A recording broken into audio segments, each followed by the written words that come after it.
iPhone 15. Apple in September 2022 released the iPhone 14 and iPhone 14 and 14 Pro models. But we've been hearing rumors about the iPhone 15 since well before the latest iPhones came out. The iPhone 15 many months away. But it's hard for Apple to keep secrets about the iPhone lineup just because of how many suppliers are involved.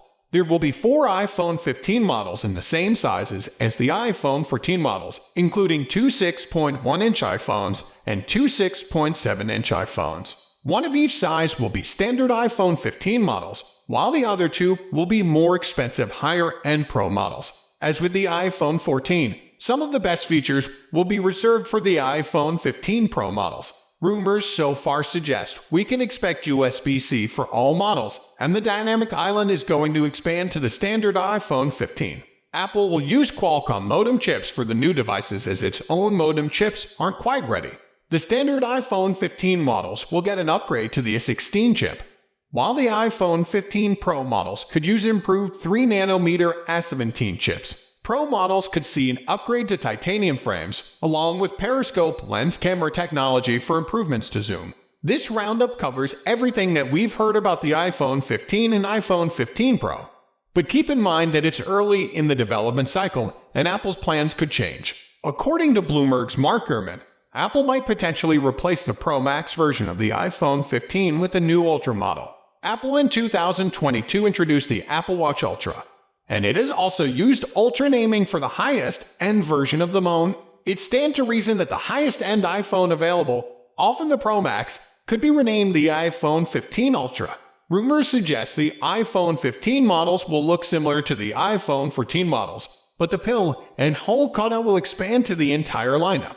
That means all iPhone 15 models will have no notch, instead adopting the Dynamic Island introduced in the iPhone 14 Pro models. As there are no major design changes expected, Apple will likely continue to offer 4 models: the 6.1-inch iPhone 15, the 6.1-inch iPhone 15 Pro, the 6.7-inch iPhone 15 Max, and the 6.7-inch iPhone 15 Pro Max. The Pro models will have higher-end features and will be more expensive, while the standard iPhone 15 models will be cheaper. The iPhone 15 Pro models are expected to feature solid-state volume and power buttons that would be similar to the home button in the iPhone 7. As of now, the iPhones use a mechanical button that physically depresses, but the solid-state button would use haptic feedback to instead mimic the feel of a button press. If Apple does add solid-state buttons, the iPhone 15 Pro models could have 2 additional Taptic engines at the left and right sides of the device. The 2 new Taptic engines would join the existing Taptic engine. A solid-state design could perhaps protect against water ingress, but it would likely require new iPhone case designs that offer physical access to the volume and power buttons at all times.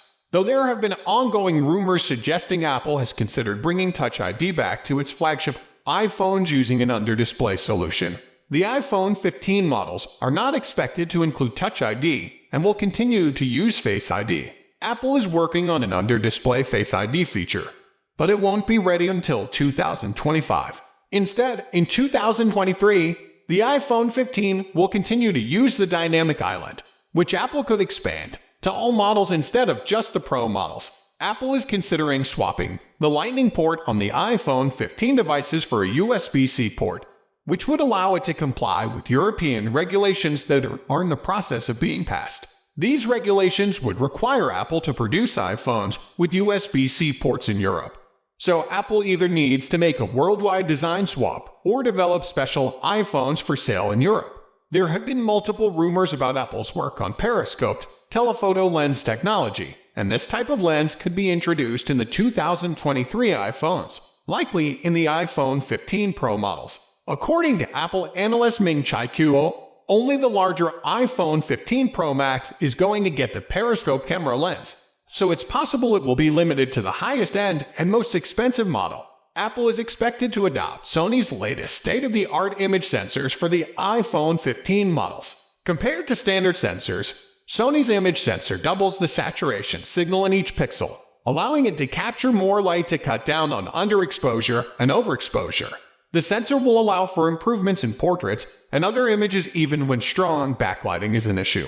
Sony is using semiconductor architecture that puts photodiodes and transistors in separate layers, allowing for more photodiodes. It is not clear if all of the iPhone 15 models will use the new sensor technology or if Apple will limit it to the higher-end Pro iPhone 15 models.